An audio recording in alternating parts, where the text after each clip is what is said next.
Dear friends on the path, welcome to the podcast on the other side of Bliss.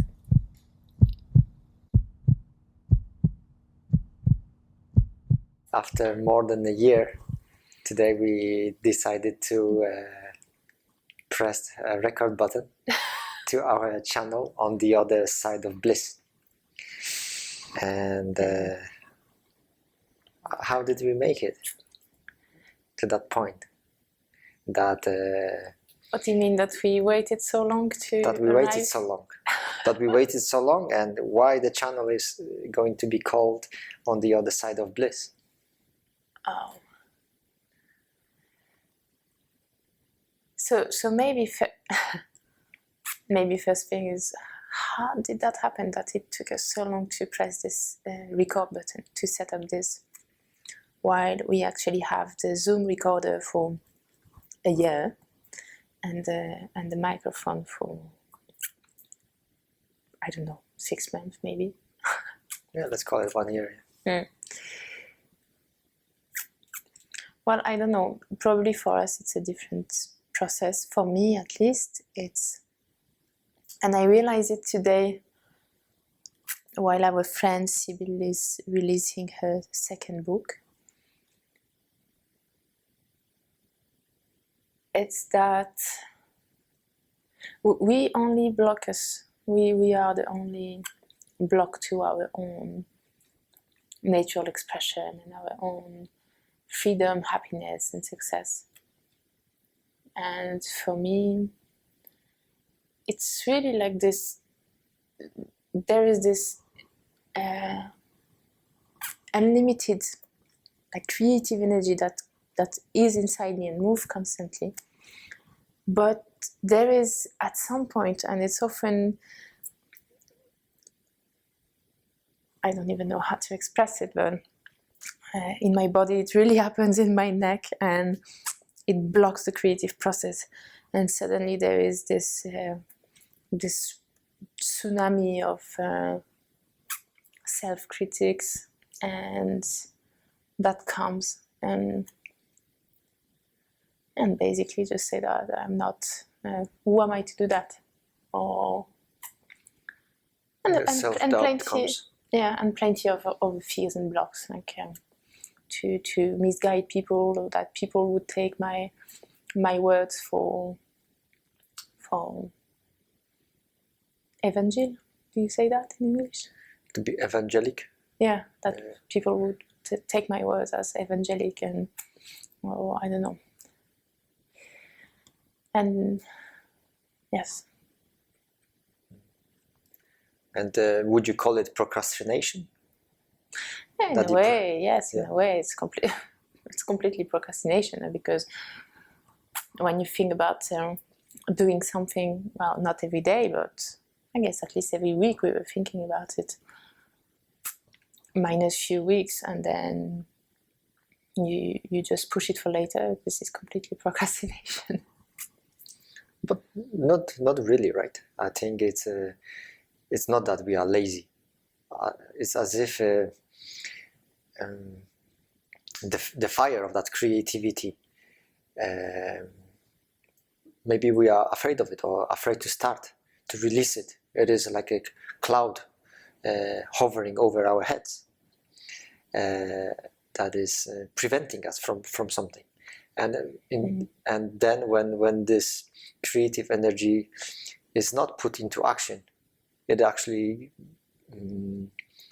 burns from inside.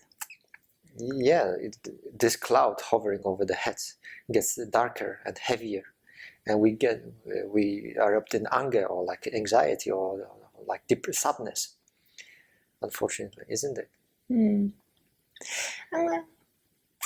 When you say that, I have the feeling that it may express differently in people. For example, for you it expresses like this dark cloud that can turn into anger. And for me, it's this deep frustration has another pathway to express, and most of the time, and as you said, so it's definitely not laziness, because I would throw myself into overdoing something else.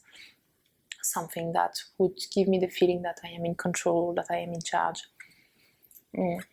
I would overwork, and then I would just this energy would build up inside. I feel it as a fire inside, and it would just burn from inside. So in fact, from not allowing this creative energy and expression to just find its natural way out of me, I suppress it, I keep it inside, and then it just burns me inside. Yes. And I realize now that we are talking that actually this is, we suppress that, this creative energy, because we are, in my case, like very afraid of our own power. We are afraid of our own self and our own expression of who we are and what we are really in nature, and hold this infinite power, creativity, love, strength, and all those things. And we are definitely not acquainted to it. And so when it comes, it's overwhelming. It's exactly like, I don't know, you enter the path of spirituality, whatever door you enter through. And if, like us, you enter through yoga, and somehow you end up having strong experiences.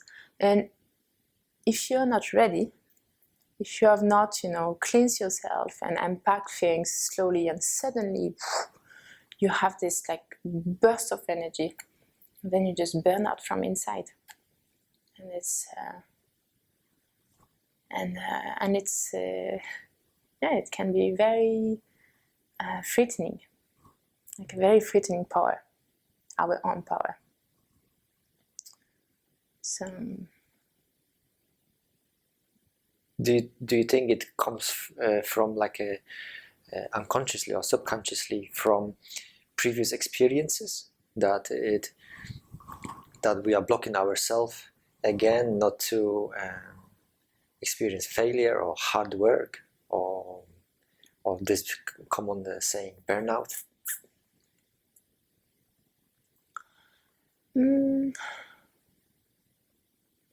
I think there's two different levels in this question. That there is like a purely, let's call it material or worldly level, that or the experiences we could have had in this life, that, for example, I already burned myself out of too much work, and maybe there is a memory of this that can be blocking, like this fear to, if I go in this direction, like, and if this power is completely uncontrollable, so maybe I will again burn myself or hurt myself. So I believe, yes, this is a point, and that's why I think it's important, and that at least I do it, to work on those blocks, to go and get the support of the right people, or the right techniques, to whatever technique works for us, but to work on those blocks and to remove them. Those memories can definitely be blocking. And on another level, let's call it on a more absolute level, I believe this is our greatest longing, is also our greatest fear. Let's say I talk on the spiritual level, so we could call it divine love. That we all long for this divine love, but at the same time we are very afraid of it. We all long for, on a more worldly level, we all long for this love too, and we are very afraid of it, so very often we block it. And probably this creativity is just the same thing. It's another expression. Let's say it's another manifestation of this absolute force, and we are longing for it so much that we are afraid of it. And I don't know what is the reason. Maybe because there can be thousands of reasons for thousands of people.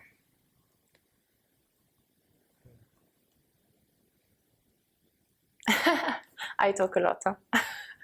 Well, that's good. That's good. Yeah, well, anyway. At least we are not keeping it inside. Yeah. To ourselves. Hmm.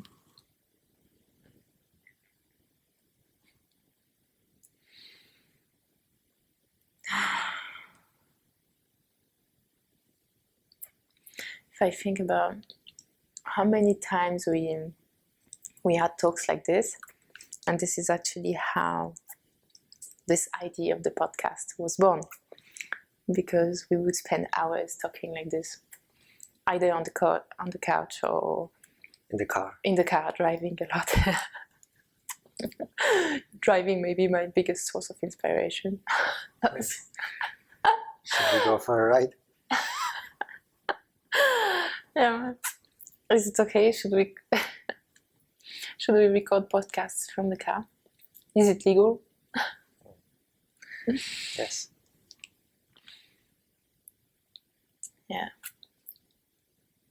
So out of all those talks, which was actually our own process of, let's say, descending, I really like this word, the descent, that after ascending, it's exactly the same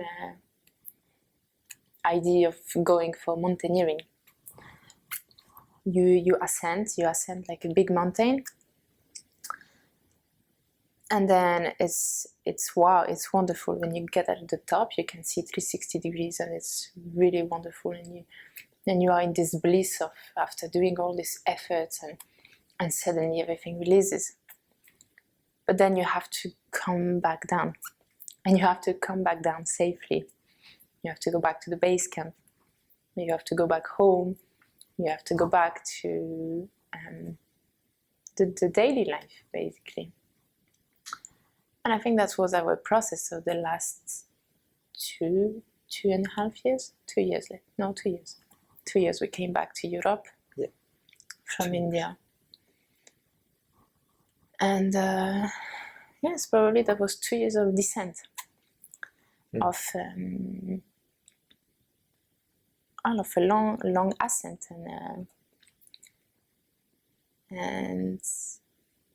it's a beautiful process, is to reintegrate the absolute into matter, and the beautiful and sometimes not beautiful spiritual experiences into who we are day to day. And I think that's why we call it on the other side of bliss, because not many people is talking about it.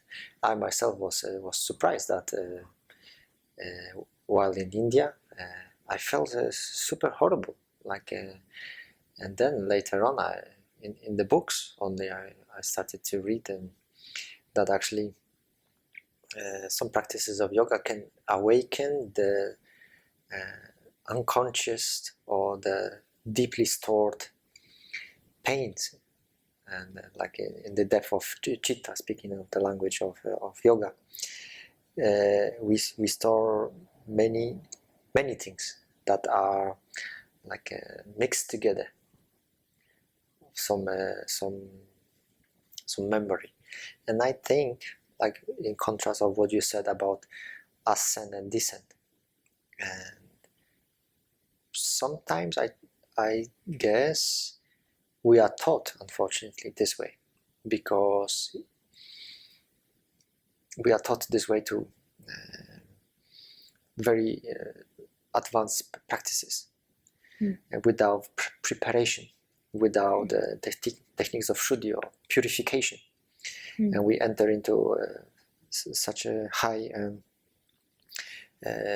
practices, advanced practices, because teachers think that it's okay to teach them, so the people will experience something extraordinary, something like something fantastic that will take us to a different level of our consciousness, and through sharing such difficult practices, they will gain likes or popularity. but I think it's dangerous because the problem is in the very descent, like you said. Well, it's I like the metaphor of the mountaineering, because if you go beyond your strength on the ascent, you may reach the summit, but you may never come down. So I think that's probably a good thing to remember. And the spiritual guide or master would be your mountaineering guide. And maybe if he has enough experience, he will know. He doesn't. Well, the thing is that it would be better if he really knows you. So he knows kind of where are your limits. So he is able to have you stop when it's necessary. So you have all your strength to go down safely. Well, the problem is in the finding an experienced guide. That's the problem. I was reading that those advanced practices, when they start to awaken Kundalini in our lower chakras, it is then when the Kundalini crosses Muladhara and Swadhisthana, where the procrastination can occur to us, and it's killing us from inside. Right, we are being withdrawn, or it can be expressed in many forms to individually, and it requires strong faith in being persistent, and perhaps also requires a form of discipline to no matter what, stick to it, but stick also to proper, suitable practices, suitable for an individual, and everyone is different. Not to start too quickly, right? Because like you use the metaphor of mountain, the mountains can kill us, right? Yeah, if we have no stamina, if we are not prepared by diet, by having to and it's in fact really understand our breath. It's in fact a very perfect example, because I guess everyone can understand it. That's if you never climb on the hill that is next to your house, how would you go and climb suddenly the Everest? You need to gradually go, and of course it's kind of possible. Some people out of like a strong will, and also are ready to take those risks. But it's very important that you know the risk. But that ends up with this burnout, right? We take too high goals or too advanced practices. And also, you may have in a time in your life been prepared for that, and have taken certain practices or certain initiation, or climbed certain mountains, to keep the metaphor on. But then after some times, you kind of lost it, or you didn't entertain it, you didn't keep it alive. So it doesn't mean that you are, even if you had those experiences in the past, if you didn't keep it alive, doesn't mean that you are eligible for it now. So that's also why I don't like the idea of levels, because I always think that it's super beautiful to be a beginner, and we should always see ourselves like beginner, because if we can stay, and it's not in the sense that we should lower ourselves, but if we can stay in this how to say it, it's more in this mood of the beginner that has this, comes with the curiosity and the love and this humbleness in front of the mountain, or in front of the practice, then I believe we cannot do wrong. I would add a joy to it, that you do it with a smile. Yes. like you say, for the love of it. Yes, practice for the love of it. That was probably one of the, I don't know if I can say my biggest lessons. Let's say one of the biggest. It was for me. Of the last 2 years. It was to me. Practice for Like the when in India, I had a pressure put by my own self to become a teacher. Instead of just staying there, I saved myself 2 years I could just enjoy it more. Anyway, I wanted to also say something about the descent, right? We do all the things to ascend to a higher level of consciousness. For whatever reasons that this is. And it may, probably, I guess, it's the high level of consciousness that we enter during in meditation, mantras, or etc. And it is hard for us to come back because we are as if we are like hanging on some cloud, and we don't want to come back to the material world, so to speak. And do you think that this could be the reason of procrastination? Because we prefer to stay on those heights of consciousness, and that this is why people procrastinate. The syndrome, India syndrome, like we read about people staying longer periods of time, and this French doctor was having studies on people having some kind of anxiety or depression, or not being able to come back to their senses after staying long periods of time in India. I think this syndrome is a lot more. There's many more things around it, or to unpack in this subject. So maybe it would be like a podcast in itself to talk about this. Yes. But for what you said, like we wish to hang on this cloud and not come back here and face the material reality that if I want to start a podcast, at some point we have to do what we did today, or that you did today especially. Well, we did both, right? Because I was just pissed off with technology, and I could not, like just go through the Zoom and figure out how it works, and I was already beyond it, And you did the preparation. You went to the shop to buy new batteries and to start up and set up the studio, we can say. And that could be a reason for procrastination, because it's so much easier. Now it's been 1 year, like let's say you and I, like we've been talking in the car, or sometimes we've been dreaming about this podcast. So we have been giving talks in our head. And let's be honest, when you give a talk in your head, or let's say you give a TED talk in your head, everything goes wonderful. Like you don't lose your words, I don't have tics, I don't have those crazy sound of mouth, and then everyone is like absorbed and super love what I say, and everyone claps and Yes.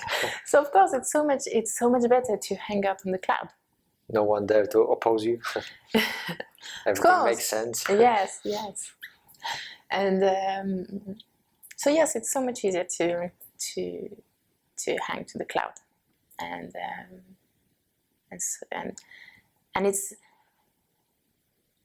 it's harder to put it into matter, but it's harder also because we have a wrong understanding of what is matter and what is this body, for example.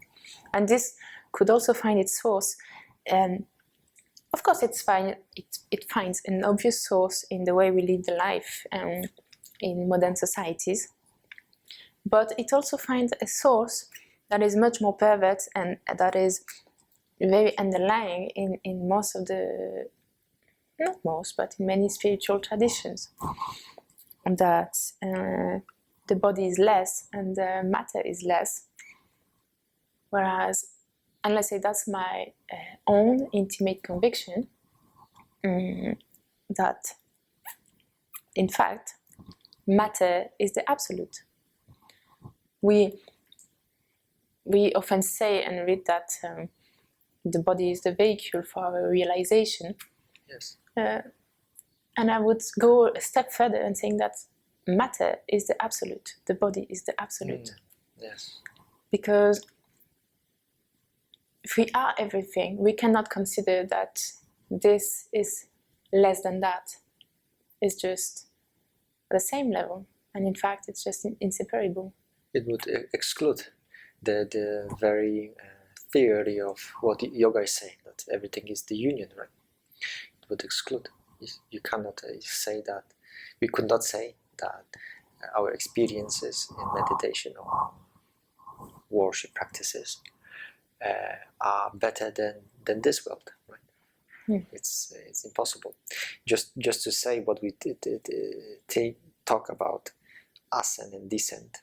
The ascent was called in Vigyan Bhairav Tantra, the 112 meditation techniques. I'm sorry for my stuttering. And the descent is Sundarya Lahiri, the goodness, the godliness, the bliss. And I would say that all the practices of yoga or tantra, that's what we practice for ourselves, are here to show us different level of our life, that we only us human can perceive that in this life. No other animals can do it.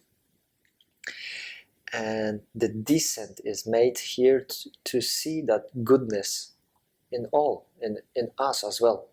Even though if that goodness and godliness has like opposing side, good and bad, but we are ascending to see it as perfect harmony.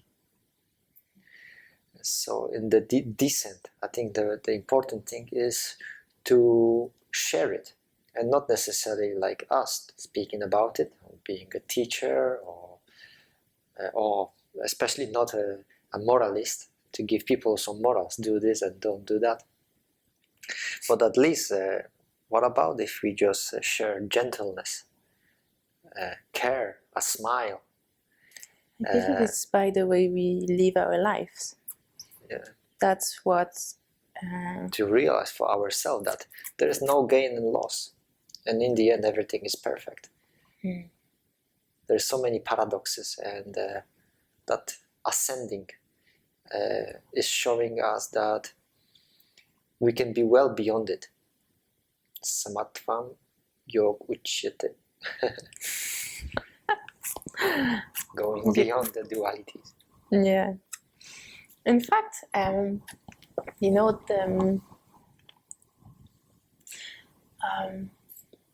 how to say that? But the duality is not a bad thing. It's like the mind or the ego, it's not a bad thing. In fact, they are tools, they are means through which we can experience ourselves. And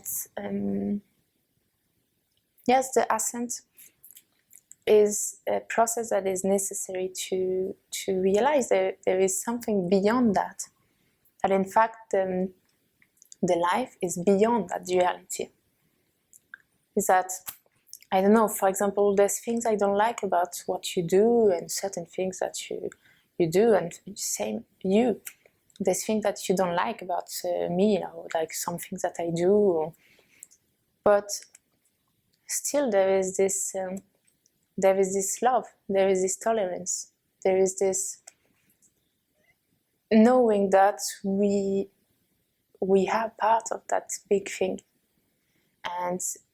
and we are, to talk on comprehensive level, we are in the couple and we share the life, even though we are two very different polarities, with sometimes very different ways and very different habits.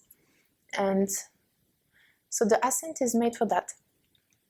It's exactly like this experience of you fall in love with someone and suddenly you just forget about the good or bad side. You just bath in an ocean of bliss.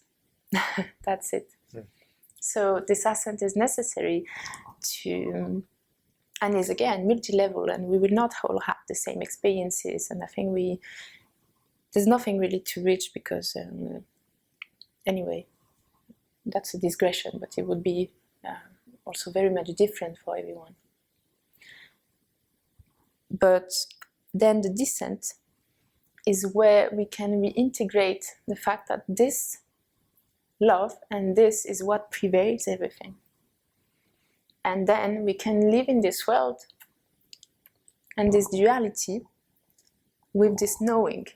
And in fact, then the duality, which I think when I started this descent, and I would say let's kill the myth straight away, because it's not that you go to India for 2 years and you ascend and then you come back and you descend for 2 years.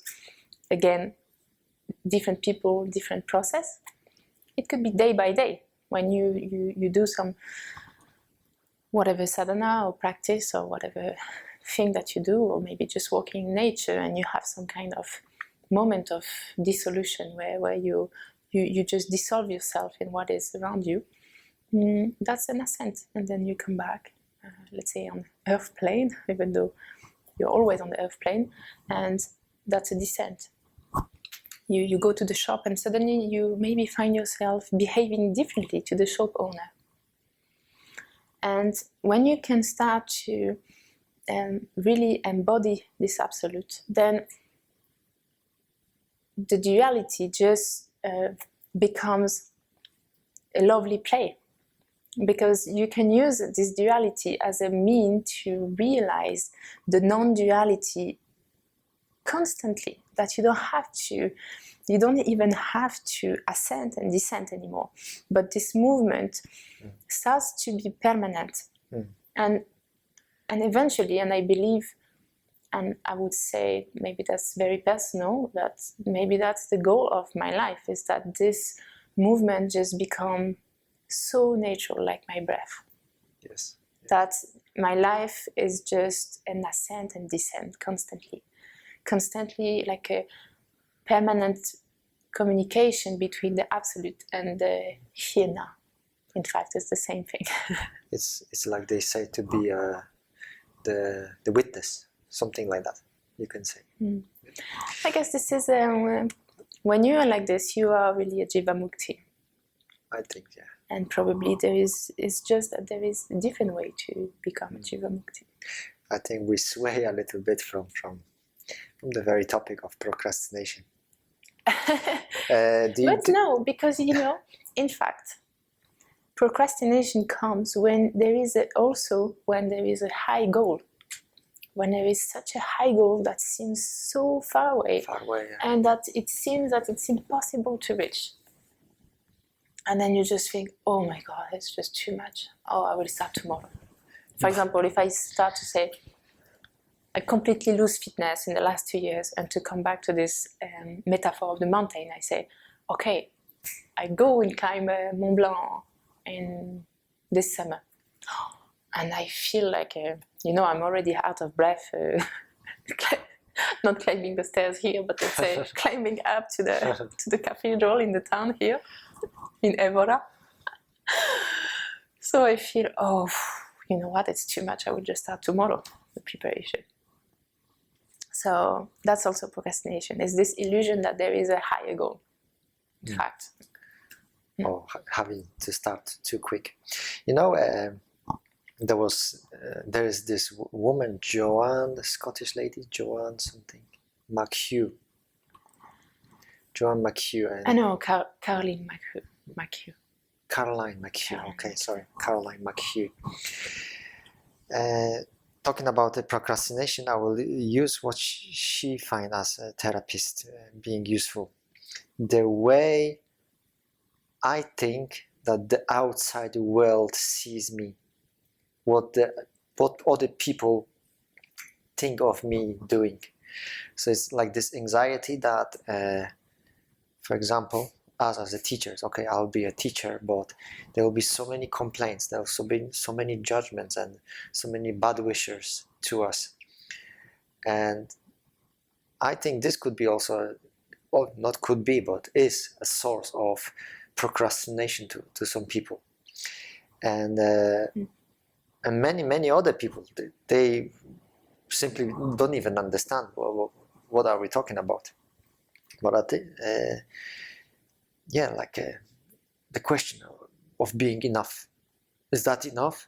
Do I know enough? I know so many yoga teachers. I know so many people practicing yoga, wishing to teach, having completed to the yoga teachers training. They don't teach for that reason.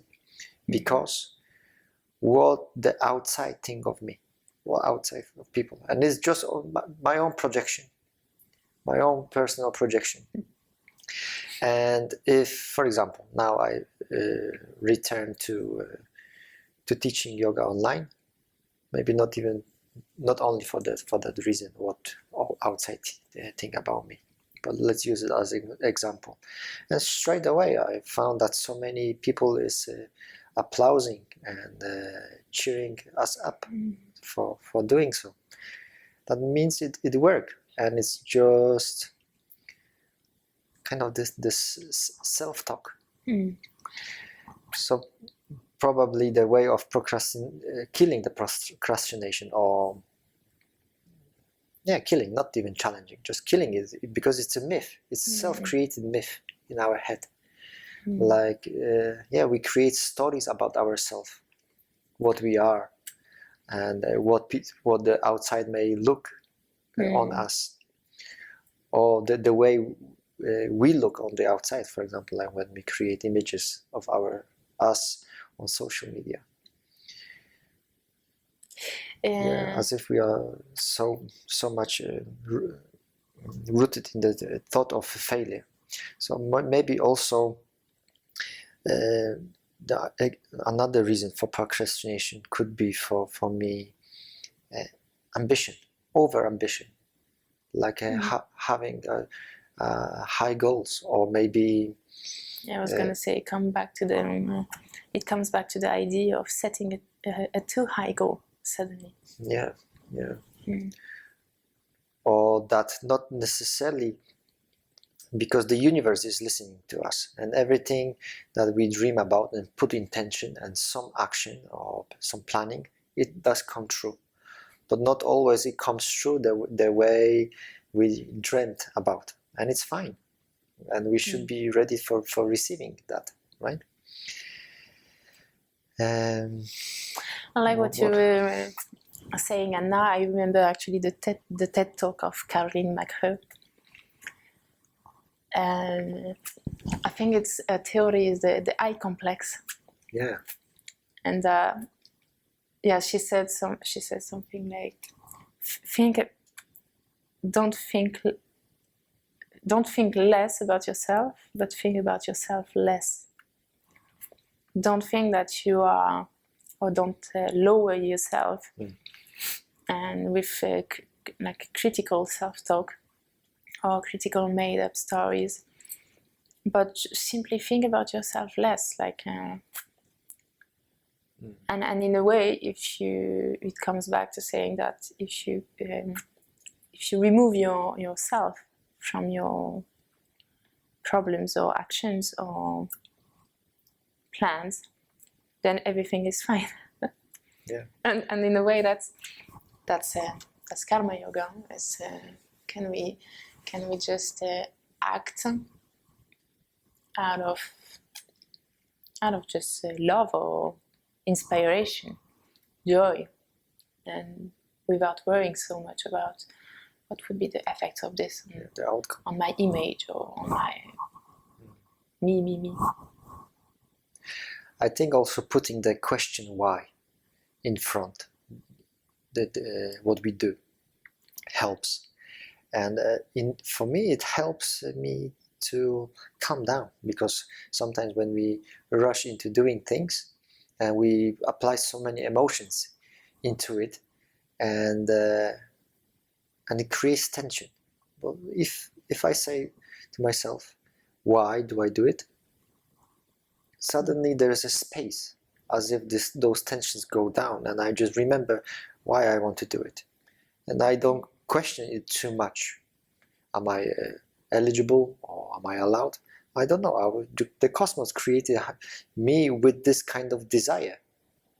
We are born with the desires from our past lives or something like that, and we shouldn't question it. I think I shouldn't question, why do I have such desire? I don't know, I was born this way. I feel like being the teacher, and I want to do it. And whether I'm good or not, fuck this. I don't know, I will find someone who will like it, for example, in terms of teaching. Another thing, if I talk about myself, why would I have been procrastinating for so long? Maybe it's the stars, astrology, something, I don't know. Maybe sometimes it's just not the right time. Something heavy weighs down on me. But I think when you become an adept of those carrying those heavy clouds, you just learn to laugh at them. Because what we are learning in yoga, it's awareness. We can even overpower the powers of the universe. We can change our destiny, right? Yeah. That's what I believe. Well, and simply do it. Like I was reading the books of this Polish traveler, and people were asking him questions. How do you do it that you go on 6 months trips to Amazon and stuff like this? And he said, just sell your fridge and go. And if I want to, if I can say yes, you know what? Just start from where you are. Mm. Right now is the perfect moment. Just starting, and yet another reason. I'm not looking here for the blame. I'm thankful for my parents for what they did, but I carry with me this kind of stop. Like anything I wanted to do, was maybe not very Christian, according to the Christianity expressed by Jehovah's Witness, their interpretation, and my parents, and as if I was held back by in the childhood, or in the teenage. And religions can give this morality, or they find all these moralities, what should be done or shouldn't be done. And I think it's this procrastination in me comes from this religious roots. And but if I look at myself, I'm 37 now, and it's been 20 years I'm out.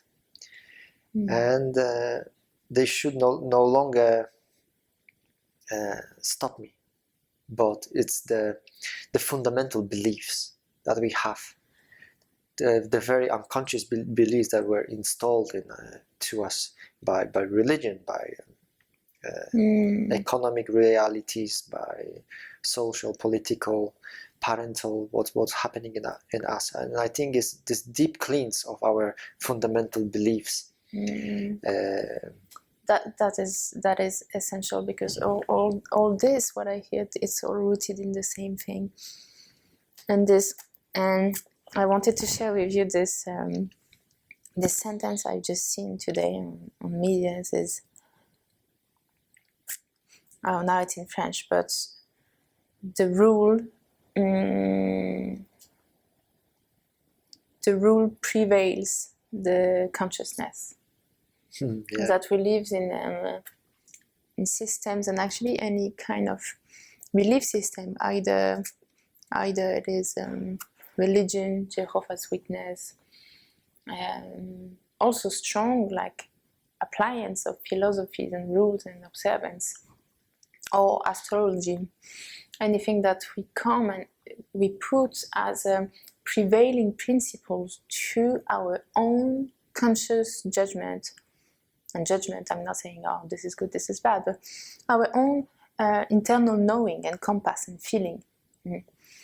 Anything that we put that prevail that is a fundamental belief will block us, and also will allow us to use it as an excuse to procrastinate and not to go there.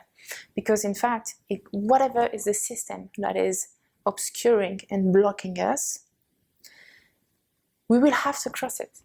And we will, like you say, start now. Like the moment is start now. And I think that's what today we said. And yesterday I told you, please just kick my ass. Just kick my ass tomorrow. Let's start it. And once again, it was tomorrow. But today, that's what we did. We crossed that fear or that judgment or all the beliefs and the blocks that were here in front of us. And they are different for me, for you, for anyone. But whatever is it, there is a fear and we need to cross. And I would stress this importance of acting now, because if we have this urge we have this creative power in this moment, that means in the universe gives us the permission. There is a special door, special opening right now, and we will have all the support. But the more we wait, the more education, the more courses we take, the more why and how we ask, the more reasons we will find not to do it. Not to do it, yeah. And then this stopping of the creativity will like accumulate in us. It will create stiffness, pains, or or even further, some kind of perversions, like the way we see things, how we behave, we treat people. It needs to be expressed here and now. Like it's just the perfect moment. But and maybe we are also. Have you noticed when we are super happy on the street, we are being looked at?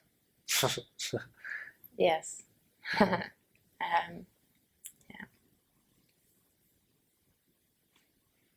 I don't know what to say about this. No, never mind. That's a different topic. Right now, I think it's a different topic. Okay, it's been 47 minutes rolling. I think it's over, right? Nobody will listen any further after that. Thank you very much. Procrastination was over. Thank you. And time is now. Time is now. And maybe one little last thing, I don't know. I feel I have to say that is time is now doesn't mean that there is a chase or that after that there is no more time. It's not what it means. Time is now in the here and now means in the Hirdayam is this space where here and now, where everything meets and it's just perfect. Doesn't mean that, for example, the here and now for us was today. Voilà. That's just where everything meets. So no stress, because this could add to the procrastination, the stress that the time is chasing. The time is not chasing. I think also if there is the desire, there are also means and all the necessary tools in us already available. So there should be no worry in it. Yes. Thank you. Thank you.